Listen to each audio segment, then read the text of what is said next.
En el trasnoche nos tomamos la vida con psicología, con Claudio Cornejo. Bien, pues 2 de la madrugada con 17 minutos. Estamos de vuelta con ustedes aquí en el trasnoche de la radio y ustedes los pueden ver en su pantalla. Vamos a hablar del Día del Padre. Vamos a hablar del Día del Padre en cuanto a salud mental. ¿Qué significa ser padre? ¿Cuál es la responsabilidad que conlleva todo esto? ¿Qué pasa con aquellos padres que no están presentes? Bueno, padres hay de todo tipo en la vida. Y para ello vamos a conversar justamente con Claudio Cornejo, nuestro psicólogo que nos acompaña frecuentemente aquí en el Trasnoche de la radio. Mi querido Claudio, ¿cómo estás? Bienvenido al Trasnoche y feliz día, pues. Muchas gracias, Nicolai. Sí, pues aquí estamos como Día del Padre, celebrando.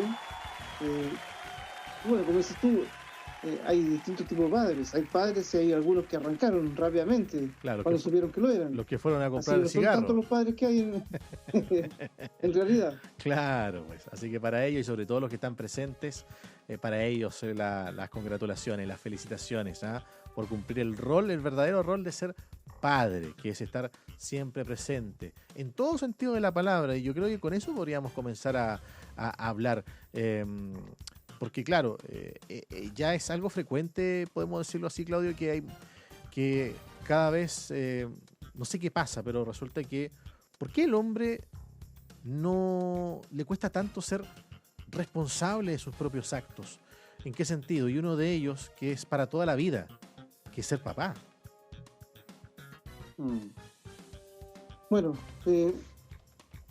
culturalmente el ser papá ha sido más bien centrado en proveer, en dar, en términos generales. Es como la imagen del padre. Pero también está una imagen que es aquella persona que tiene vínculos con otras mujeres, qué sé yo, y que no está preocupado de ser papá, que no solo va a pasarlo bien. Entonces, hay un porcentaje que se mueve bajo esos criterios y que después, cuando ya va siendo más adulto, más maduro, se da cuenta que quizá la embarró, que hijos botados por ahí, y en algunos casos intentan recuperarlos, pero ya es demasiado tarde, porque ya hay un padre de reemplazo. La señora ya tiene una persona que acogió a esos hijos como padre, como hijo de sus hijos, o sea, como padre de sus hijos. Entonces, la cosa es compleja. Pero también hay un cambio generacional entre los papás más antiguos y los más nuevos, porque los más antiguos, la labor de ser padre era el padre castigador, ese era ser un buen padre, o el padre proveedor, que trabajaba muchas horas en pos de que sus hijos tuvieran zapatos. Es decir, antes la pobreza era muy extrema, entonces se veía claramente lo que faltaba en casa, zapatos, faltaba alimentación, vivienda que había que construir, muebles, todas las cosas eran muy caras. Así que los papás se sacaban la mugre porque el chiquillo pudiera tener lo mínimo. Y hay generaciones en la actualidad de 40 años hacia abajo que sienten que los papás estuvieron ausentes. Pero no, pues el papá estaba ahí dando la batalla para salir adelante. Los tiempos han cambiado y obviamente hay un estándar de vida mucho más positivo, en donde las horas de trabajo también son menores, lo que permite que esta vinculación padre-hijos sea un poco más plena, y además que los más jóvenes valoran mucho el contacto personal, afectivo, y uno los ve entonces papás, bueno, pero ahora los papás están separados. Antes los papás estaban unidos. Claro. Para bien o para mal, pero estaban unidos. Ahora uno ve en el mall el día domingo, mañana veremos en el mall muchos papás con su niño celebrando el Día del Padre, pero no está la mamá, porque están separados. Entonces, también le ha tocado al papá tener un rol más protagónico, no sé si bueno o malo, porque cada papá va viendo cómo desarrolla eso, pero sí está esa idea de un papá más presente, un papá más afectuoso, un papá más cariñoso, pero como digo, las generaciones jóvenes que consideran que eso es valioso, es importante. Claro, entonces podríamos decir que, Claudio, que hubo una evolución del padre proveedor, con el cual muchos de nosotros hemos crecido con esa figura del padre proveedor, al papá más humano, o sea, digamos, al papá más presente, ya más allá obviamente de ser el proveedor, el ser humano, el amigo, el confidente, en el fondo de que ese tipo de roles no que eran reservados en un tiempo para la mamá, porque claro, porque muchas veces, muchas familias, la mamá eran como el paño de lágrima de los hijos, pero hoy los papás están asumiendo, afortunadamente, ese rol, que va más allá, por supuesto, de ser la figura paternal, de que provee la casa, de castigadora prácticamente. Entonces hemos evolucionado, sí, de un padre proveedor a un padre presente, ¿no?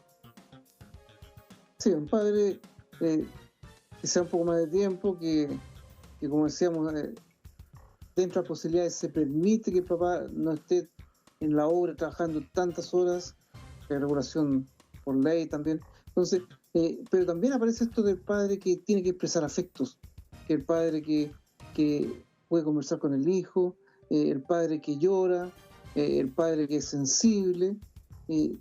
Todo eso viene en los chips de los nuevos jóvenes en la actualidad.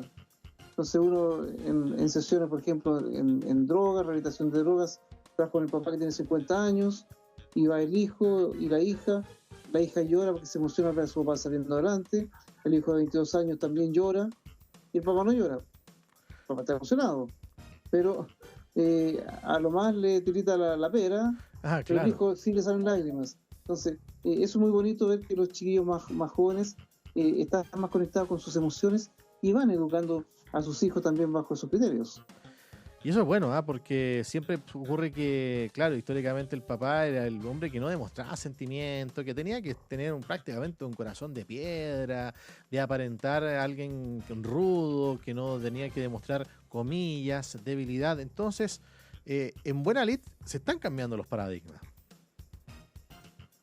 Sí, creo que es bastante bueno, y los chiquillos más jóvenes se están preocupando un poco de cómo ser papá. Que también creo que es importante.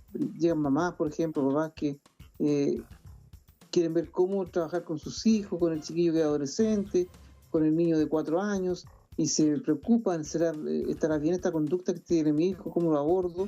Entonces, esto es más transversal ahora entre mamás jóvenes y papás jóvenes que quieren hacer bien la pega. Claro. Así que creo que todo eso está bastante más positivo, porque antes era muy fácil ser papá, entre comillas, porque estaba todo claro cómo serlo.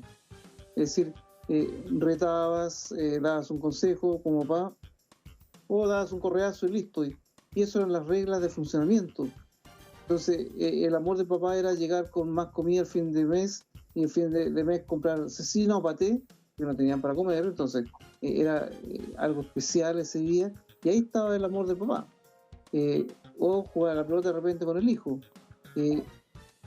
Como eso ha cambiado, ahora el papá está preocupado de los afectos, de comunicar, pero como no se sabe cómo se hace eso, entonces ahí están pidiendo ayuda a los chiquillos. Antes la sociedad era más rígidas, estaban más definidos los roles, por lo tanto era en alguna medida más simple, para bien o para mal, pero era más simple. Ahora los roles están muy poco definidos, y tienen sus ventajas y desventajas. La desventaja es que de repente no sabemos cómo educar al chiquillo y se nos desbanda, no sabemos cómo enredarlos nuevamente. Pero también están los otros papás que, como no saben, preguntan y van avanzando también en eso.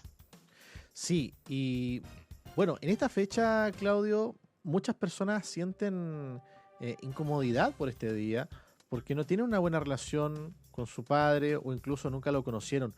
¿Cómo se puede transitar emocionalmente el Día del Padre en esos casos?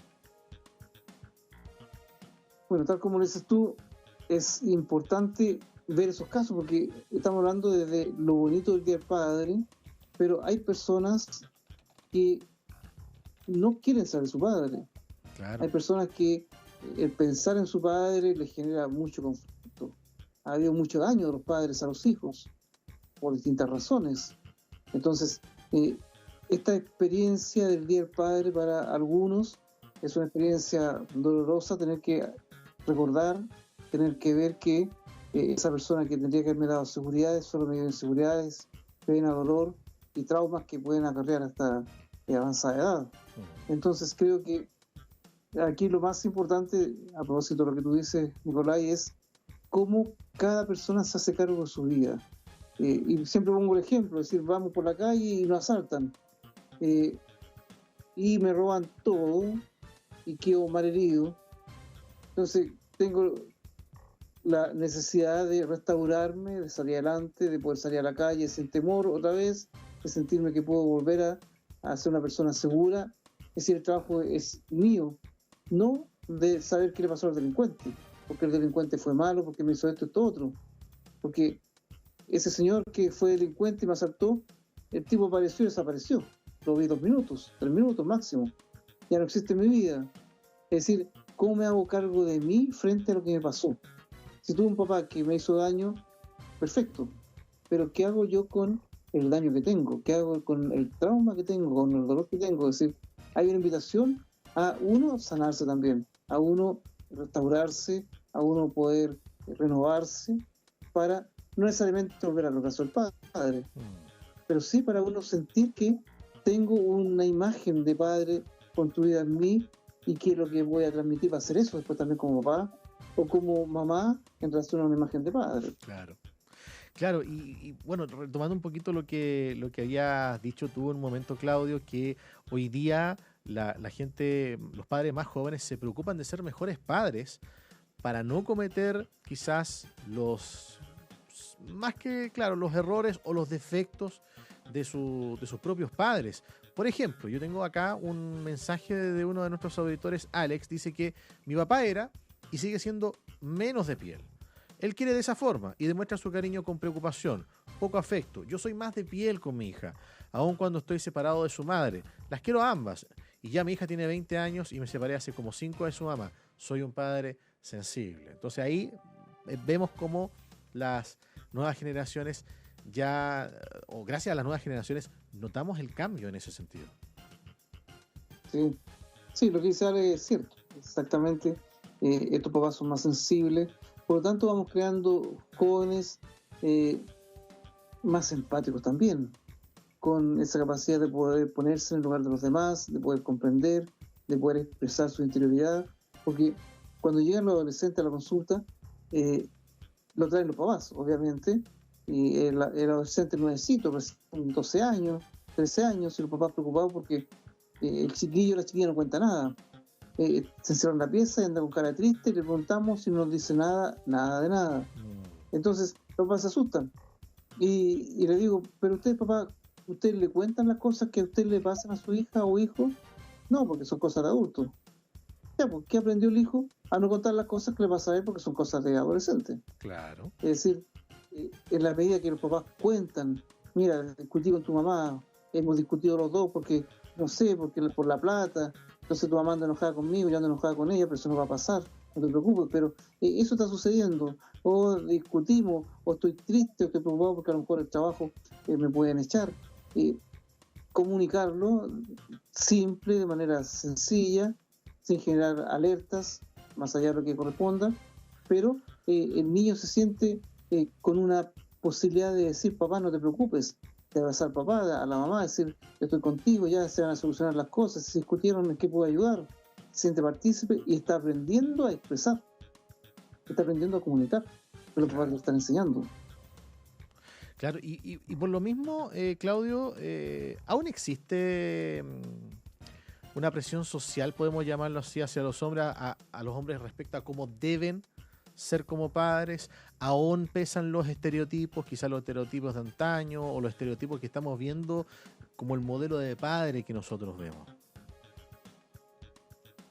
Sí, aquí estamos hablando de varios jóvenes hombres que están evolucionando, pero sí, el estereotipo todavía pesa en muchísimos. Se nota en personas que tienen poca formación, se nota en personas que tienen poco desarrollo personal, en familias donde han sido disfuncionales, en familias donde hay consumo de alcohol y drogas, que impide la empatía, que impide ponerse en el lugar del otro. Por lo tanto, son personas que van teniendo un punto de vista muy sesgado, que no se empapan un poco de lo que está sucediendo a su alrededor. Personas con media depresiva, en fin. y personas que todavía siguen siendo machistas, porque eso tampoco se ha acabado. Es decir, la mujer es mía y yo hago lo que quiero y yo decido qué hago con los hijos, y cuando se separan van a tribunales y en los tribunales empiezan a decir, no, yo me quedo con el hijo o no me quedo con el hijo, en fin, y toda una disputa en donde los hijos se transforman en objetos. Es decir, en esos casos aparece nuevamente la imagen de el papá machista, controlador, que quiere imponer bajo sus criterios, bajo su irracionalidad, digámoslo así, lo que él considera correcto.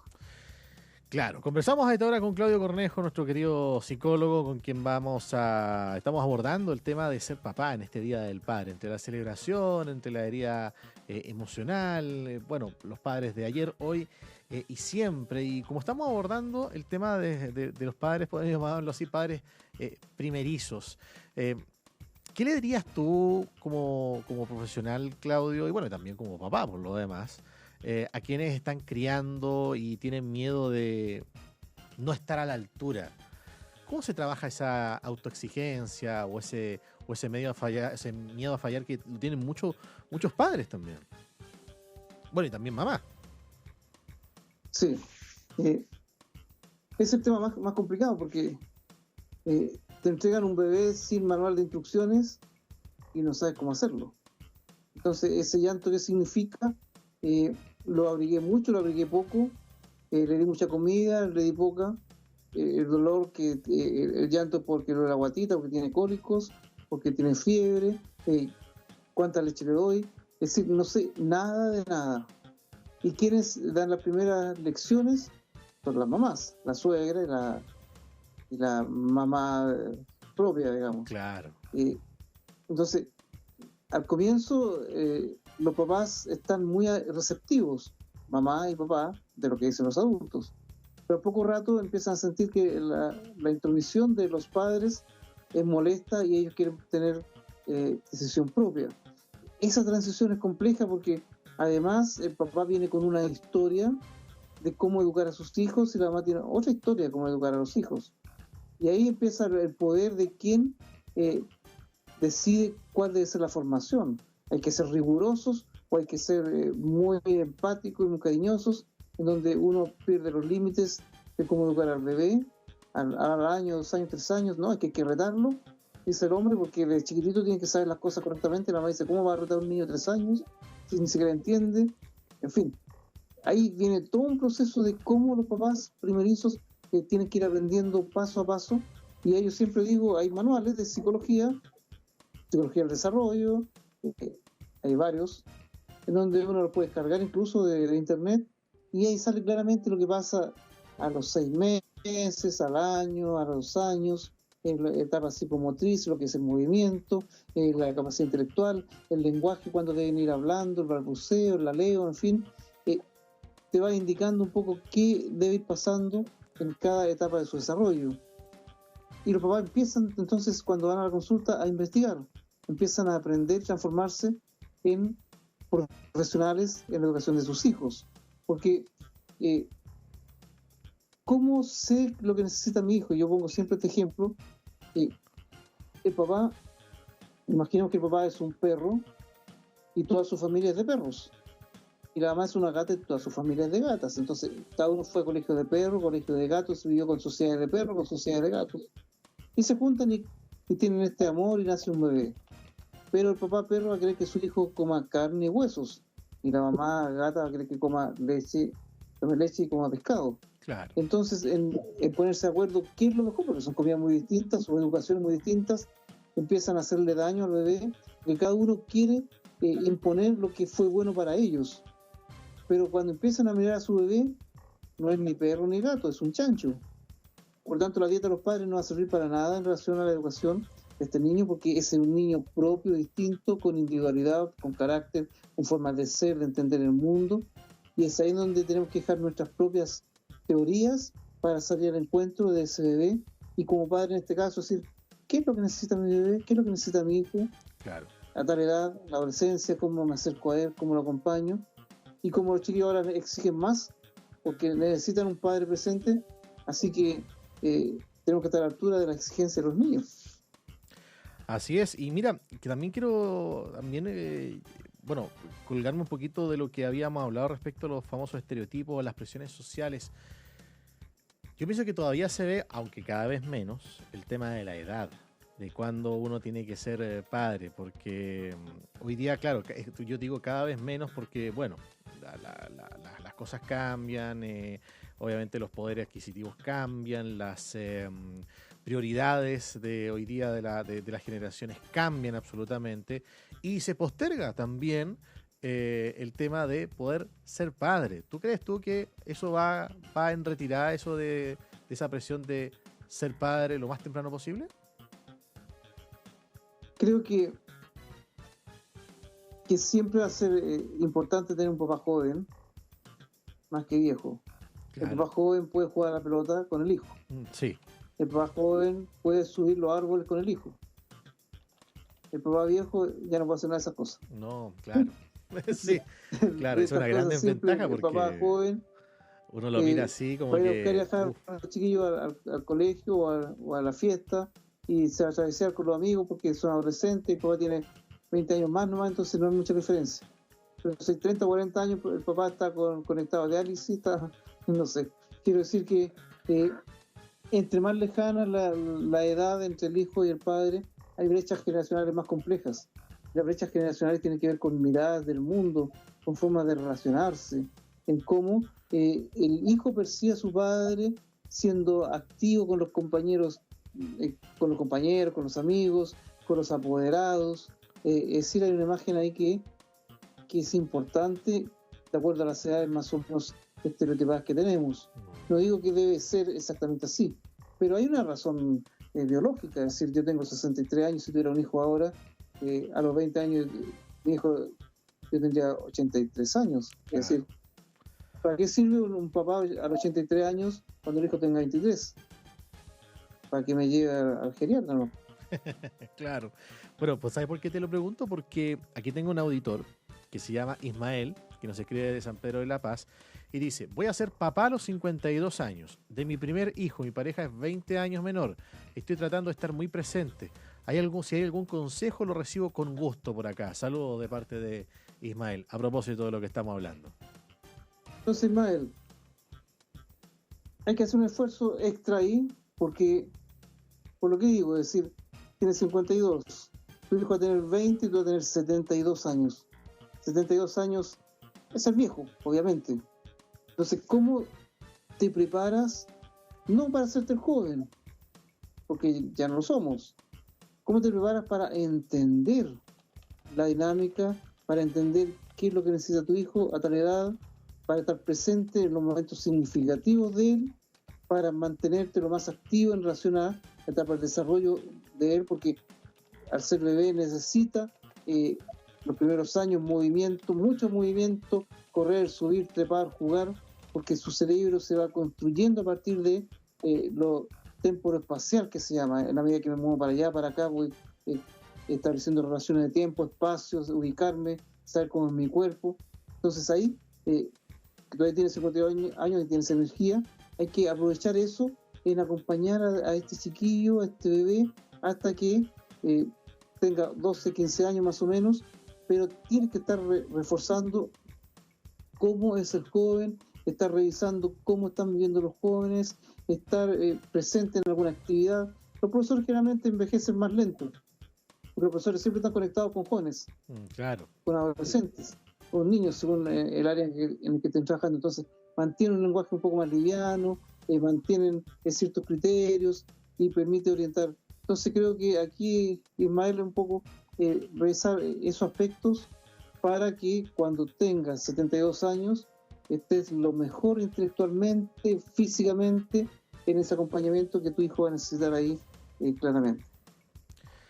Ahí está entonces, Ismael, padre por primera vez a los 52 años. Claro, a veces uno dice nunca es tarde para poder serlo, ¿eh? De todas maneras, queremos que ese sea el mensaje. Bonito. Y claro, y bueno, por supuesto, empezar a disfrutarlo muchísimo, muchísimo. Y yo creo que esa es una gran recomendación. Muchas gracias, Ismael, por esa consulta, que siempre es bueno tenerla en este momento. En el caso, a ver, volviendo al tema de los padres ausentes, en quienes crecieron sin esa figura paterna clara, ¿cómo influye eso en la adultez de ese niño o de esa niña? ¿Se puede reparar? ¿Se puede construir esa ausencia? Ahora, aquí hay que establecer lo siguiente. Un padre ausente no necesariamente va a dejar un trauma. Hay gente que tiene trauma por tener un padre ausente, pero no es 1:1. Si tengo padre ausente, el niño con trauma. No es así. Porque nosotros construimos en nuestra psiquis, en nuestra mente, en nuestras emociones, un padre ideal. Siempre construimos un padre ideal a partir del abuelo, del tío, del personaje de televisión. En fin, el niño construye una imagen de hombre, de cómo debe ser un padre. Por eso de repente el niño sufre porque mi papá no es así. Me gustaría que mi papá hiciera estas cosas.